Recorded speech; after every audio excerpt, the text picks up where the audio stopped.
My earliest memories include the smooth feeling and the lemony fresh scent of a freshly polished wooden pew. Mom married a pastor, and ultimately she became a pastor herself. So it's hard to imagine somebody more steeped in church than me. Now, so imagine my surprise when I met Martin. I don't remember what Martin said. I only remember that he spoke for about 3 minutes. And I remember, and we didn't meet at church, at a church event. He spoke for about 3 minutes, and I thought, that guy knows God. And as I got to know Martin, and I got to know more of his story, I was intrigued at how this person could become and grow into a person of such incredible presence. Martin, in his story, he had reason to hate, and yet he chose to love. He had reason to be suspicious of people. He wasn't a New Yorker. I know, we have reason to. But he often extended trust. He had reason to despair, and yet Martin chose to be joyful. Joy was one of the first things you noticed about him. And I remember thinking, I've spent my whole life around Christian people, and most of them good Christian people, and generous Christian people, and even godly Christian people. And yet, Martin is the first person that I looked at, and I thought, when I look at Martin, I also see Jesus. Now, it wasn't Martin's eloquence that made me see Jesus in him, and it wasn't his theological sophistication, it wasn't his personal charisma. It was the way that Martin delighted over a cup of coffee. It was the fact that Martin chose to visit inmates at the local prison. And after he'd done that, he'd come back and he would talk about their gifts and their strengths and not their crimes. He would say, Alejandro is an incredible musician. Or Robert, he can make the most beautiful art. And Dave is always thinking about his children. And it was like this, it was the way that he would laugh at himself as though he and Jesus were kind of sharing a personal joke anytime he misplaced his keys. He would just giggle as though it was the funniest thing and he was talking to Jesus. Now, praying with Martin, which is something that I started to do, it's hard to describe, but it was like standing on the edge of a waterfall. Because you were aware, largely because Martin was aware, that you were standing in the presence of this powerful and intense current, that if you had let it, it would easily pull you over the edge and into the unknown. And yet, the experience of standing on that so close to this raging torrent was actually peaceful, not terrifying. As I think about our prayer from this morning, I think about the words that Donald Miller wrote. He said, sometimes you have to watch somebody love something before you can love it yourself. It's as if they're showing you the way. And as I think about our passage this morning, I think what Paul is doing is he is inviting us to watch him love God and love the people of God in such a way that we would be encouraged and strengthened and challenged to love them ourselves. And so this morning, we get to eavesdrop on a saint. That's what I want to invite us to do. Now, some of the language of this prayer actually presses against our normal thought categories, right? So, for example, being filled with fullness. Or knowing a love that's unknowable, right? So forgive me in advance. I'm not even going to try to explain this prayer to us. What I'm going to do instead is I want to show us around it, so that as we are kind of shown around this prayer, we can eavesdrop together. And I think as we do that, we may just find our hearts strangely warmed. So the first thing I want us to notice about this prayer is the posture that he takes. And I think we have a visual for this, but the first line of the prayer, for this reason, I bow my knees before the Father. right? For this reason, I'm kneeling in prayer. Now, you may know this, but in the ancient world, kneeling was not a typical posture for prayer, right? Most people in the ancient world stood to pray. So you maybe to compare that with the prayer life of Jesus, you know the prayer life of Jesus. One night, Jesus, he prayed all night before he chose his 12 followers, his 12 apostles. He stood to pray. And you might know Jesus came and he prayed at the tomb and he wept at the tomb of his friend Lazarus, and he was standing. Or you may know that one time Jesus was riding on a donkey into Jerusalem, and he sees the city and he's so moved, he cries out to God and he prays this prophetic lament, and he's crying during that time. And the only reason he's not standing is because he's sitting on a donkey. So he's sitting. The only time in all of the Gospels that Jesus kneels to pray is the night before his death, when he was under such incredible pressure and such incredible vital moment of his life that he was sweating blood. So when Paul says, I'm kneeling in prayer, he actually is drawing our attention to something that's pretty significant, right? But in order to understand it, we have to do some cross-cultural interpretation. I'll give you an example of cross-cultural interpretation. So a couple of months ago, my mother-in-law, who is from the Philippines, she showed up at my door with what felt to me like 10 pounds of breakfast cereal. Now, for some of you, you already know the whole message. You already know everything. Your heart is strangely warmed, and you may even feel your tear ducts filling up a little bit. Now, for the rest of us, let me translate. Do some cross-cultural translation, right? In the Philippines, as in many Asian countries, food is the language of love, right? And so in the house where I grew up, my mother told us she loved us with words. And she showed us she loved us with hugs and with attention. But in my mother-in-law's household, she shows us that she loves us by asking, did you eat? Did you eat? Now, when she asks that question, she is not looking for information. Because it doesn't matter what you say to that question. Her next phrase will be kaina, which means come and eat with us. Come eat, kaina, right? So that's how she shows love. Now, the other thing you need to know to make this cross-cultural translation make sense is that I am the only person in our home who eats breakfast cereal. Like, everybody else thinks it's gross, right? So what does it mean when my mother-in-law shows up at my door with 10 pounds of breakfast cereal? What is she saying? She's saying, my dear son, I see you. I value you. You matter to me.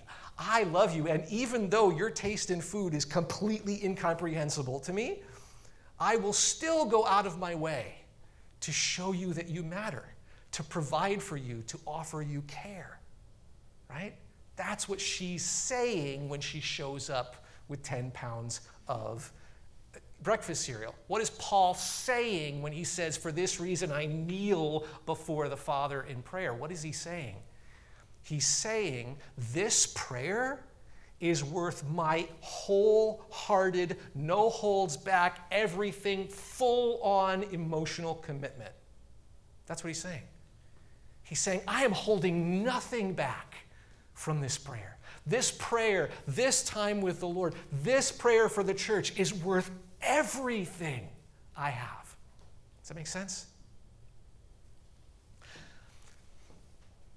What gets your wholehearted emotional commitment?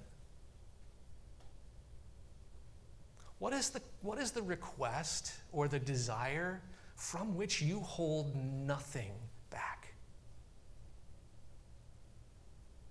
Is life with God something worth that kind of emotional commitment?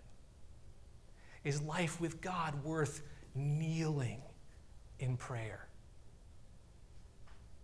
the way Paul kneels in prayer? Now, the other thing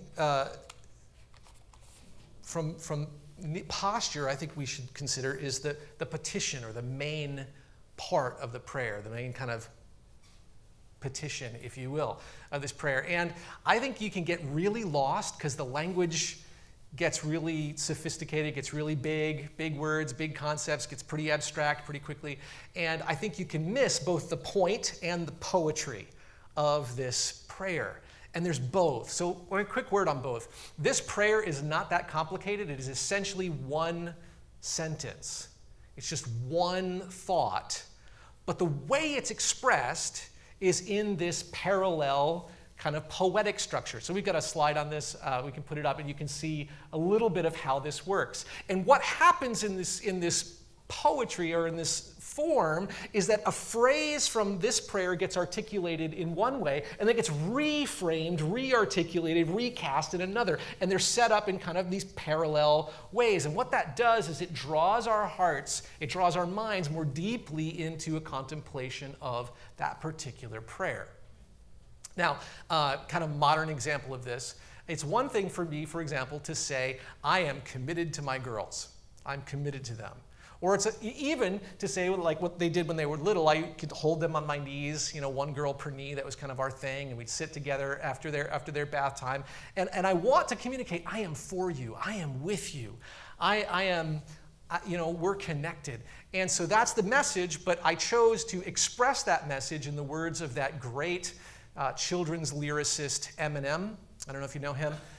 But I would hold them and I would say to them, we got in this world, when it spins, when it whirls, when it twirls, two little beautiful girls. Now, the message is, I am for you, I'm with you. But the poetry gives that message wings, right? And it allows it to take heart. And that's what's happening here, right? This structure gives that wings. And so what is the kernel idea? What is the sentence? What is the main thought to which Paul is praying? And this is my best articulation of it. Paul is praying that the community of faith would be strengthened in their inner being with power by the Holy Spirit so that they would know the unknowable love of God in Jesus, and then they would be the meeting place between God and people. I'll say that again because I know it's one sentence. But here's Paul's prayer. He's praying that the people of God would be strengthened in their inner being with power by the Holy Spirit so that they could know the unknowable love of God in Jesus, so they could become the place where God and people meet. That's what he's praying. That's the prayer that's worth everything to Paul. Now, there's a couple of assumptions based in this prayer, which I think is probably helpful for us to talk about. The first one is that if God is not already more palpably present, the reason for that is not God's disinterest, but our lack of strength. That's the first premise, the first basic idea of this prayer. And I know that that's why Paul's praying for strength, and I know that that's maybe not intuitive for us, so maybe an image is going to help us with this. I want us to imagine together a box that could hold the sun. Right? Now, imagine that. Like a box would have to be several times bigger than the planet Earth and hold the sun, right? It would not only have to be enormous, it would have to be indestructible, right? Perhaps you know that in the typical nuclear reactor in the United States, the containment wall to contain the radiation is 3 feet to 5 feet thick of concrete, right? And that's just for a nuclear reactor in the US, which is doing fission reactions, which is much less powerful, much less potent, much less dangerous than the highly more potent fusion reaction, which is what the sun is generating, right? So imagine for a moment a box strong enough, having the internal fortitude to hold the sun, right? That's immense. Here's the thing. Paul is praying for nothing less than for the people of God to be strong enough to hold the maker of galaxies. Paul is praying that we'd be strong enough to hold the one who created the galaxies. Now, I wonder sometimes if our religious imagination or our Christian imagination has gotten a little bit domesticated over the years. Sometimes Christians talk about having Jesus in their heart as though it's a small thing to hold the creator of galaxies. I mean, we are a weak people. We are a people who struggle with the basic tenets of global citizenship. We are easily distracted by half-truths. We are people who have to work hard and show tremendous self-discipline to hold on to ordinary things like relationships and jobs. Perhaps it would do us some good to relearn how to quake in the presence of the mysterium tremendum, the divine mystery. Don't misunderstand me. I love your vision. You know, the divine can be known. Yes and amen. The divine can be known. The divine can be experienced. But the divine remains divine. The divine remains much bigger than us, much more holy than us, much more powerful than us. And it perhaps will do us good to remember that God is the great and powerful God, the holy God, the awesome God, in whose presence we are invited to tremble in awe and wonder. Now, the second assumption in this prayer, in this request, is that we would know the unknowable love of God in Jesus. I told you before, I cannot explain that. And yet, it strikes me that not only is it important to Paul to pray that the church, that the people of God would become strong enough to hold the presence of God, but it's also important to him that we participate in the love of God. See, the love of God, the love of God, participating in the love of God through Jesus is the way that we can get close to the power of God.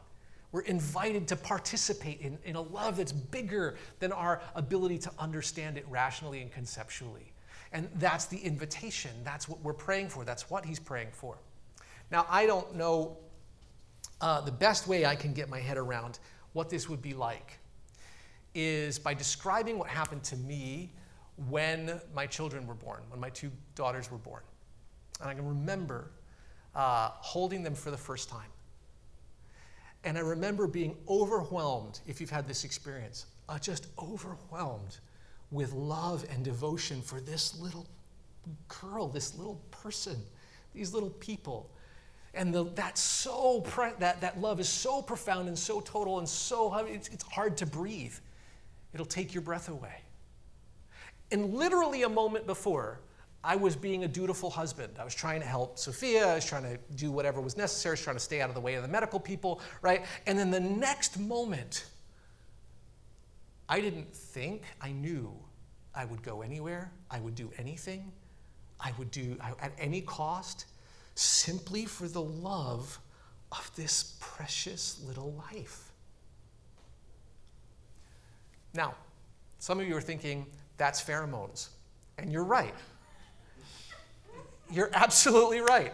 And yet, the point is that we as a species seem to have this kind of ability to drastically and suddenly expand our capacity for love, right? We have this ability that seems to be innate within us or seems to be in design in us that we can suddenly discover that we love something really beyond our capacity to understand why we love it so. What Paul is praying for the church, for the people of God, is he's praying that this community would experience nothing less in their relationship with God than I experienced when I held my daughters for the first time. This radical, reorienting love that takes your breath away and changes all of your priorities in a moment.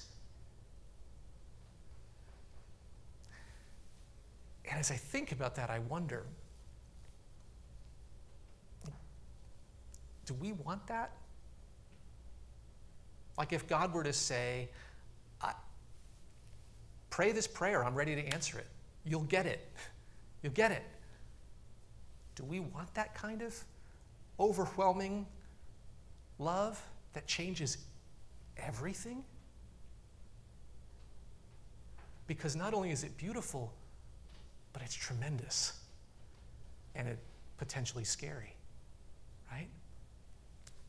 The third thing that we should notice is that in this, Paul is praying and assuming that it is possible for the invisible God to make himself visible in a community. I love the words of Tom Skinner. And I preached the words of Tom Skinner many times. Tom Skinner was a preacher in the 1970s. He gave a message at the Urbana Missions Convention in 1970 called Racism and World Evangelism. You would love it. I commend it to you. And in this one part of his message, he thundered. He said, "It has always been the will of God to saturate the common clay of a man's humanity and then send that man in open display in the midst of a hostile world to testify to the fact it is possible for the invisible God to make himself visible in a man." Wow, love that. I believe that. I believe that. And yet, I think there's something not quite complete about that word. Because Paul isn't praying for a man or a woman. Paul's praying for a community.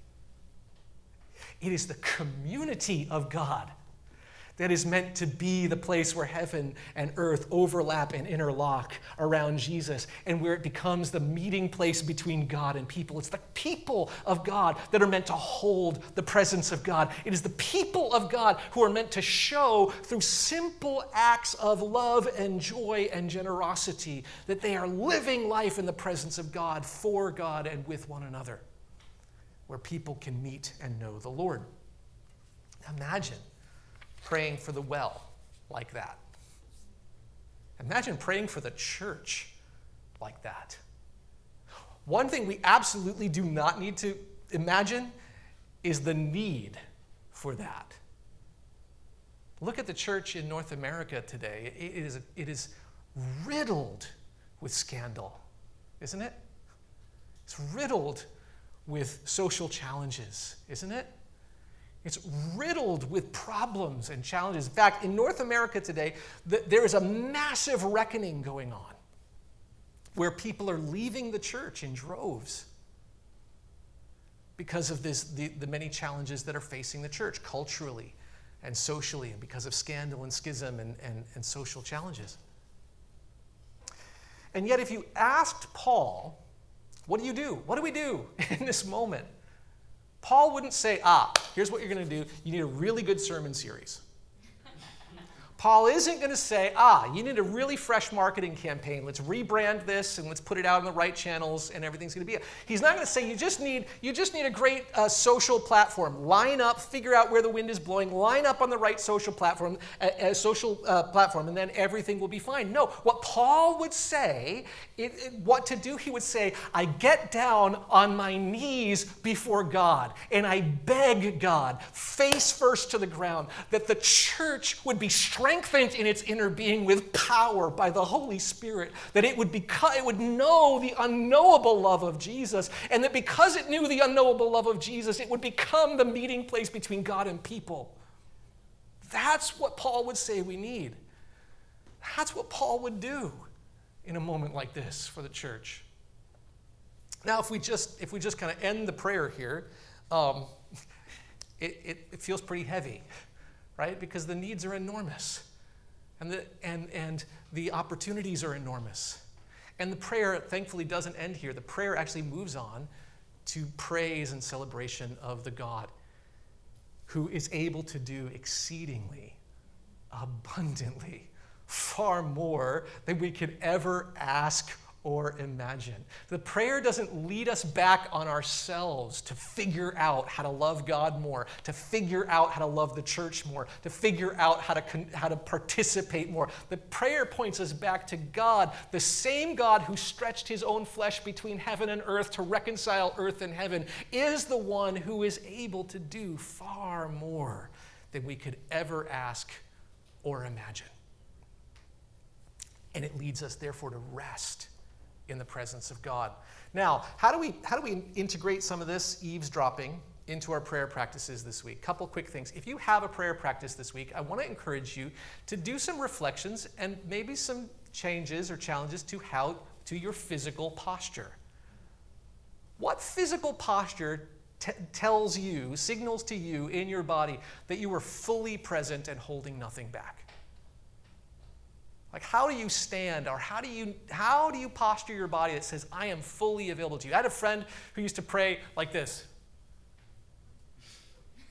It's a little uncomfortable for me, to be honest. But he prayed like this because turning his palms out and looking up for him was his way of signaling to his body, I am totally available to God in this moment. He can do whatever he wants. And I'm just bringing my whole self and my whole attention to this. I have multiple times prayed with my face down on the rug or on the floor, with my arms outstretched, just in the same kind of thing. I am totally available. Everything, every part of me, Lord, you can have that. What posture for you says, I am fully present, I'm fully here, I'm fully engaged? Find a posture and then pray in that posture. You don't have to pray long. I'm not saying, pray that, hold this posture forever. 2 minutes, take your 2 minutes. But take your 2 minutes in a posture that says, here, I'm totally available here to you. If you don't have a prayer practice this week, I want to encourage you to contemplate or meditate. I want to give you a phrase around which to center and anchor your contemplation. 2 minutes this week, I want you to answer this question. What does it mean to be strengthened by God for God? What does it mean to be strengthened by God for God? What does it mean to be strengthened by God for God? And just reflect on that and see what emerges for you as you turn your hearts to the Lord. If you're ready for a challenge, and some of you may be more open for a challenge, then I want to encourage you to pray this prayer with Paul for the well. Pray that God would strengthen the well in its inner being with power by the Spirit, that it would know the unknowable love of God in Jesus, and that it would be the meeting place between God and people. If you really want a challenge, pray that prayer with one or two other people.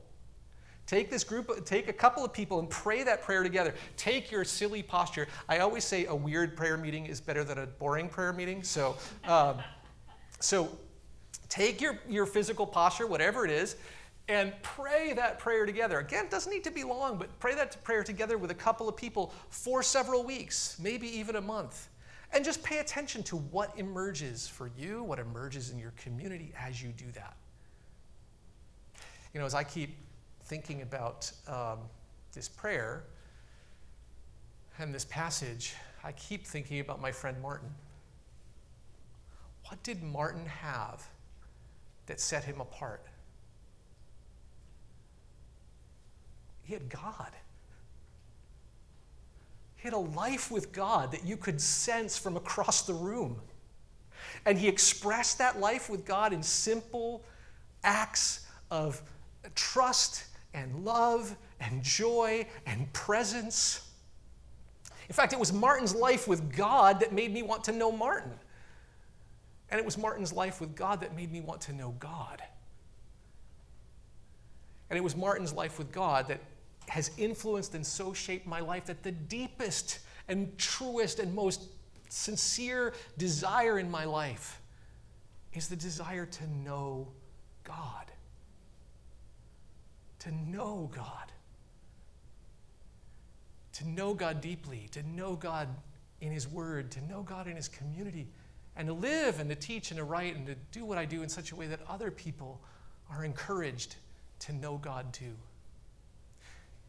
Sometimes you just have to watch someone love something before you can love it yourself.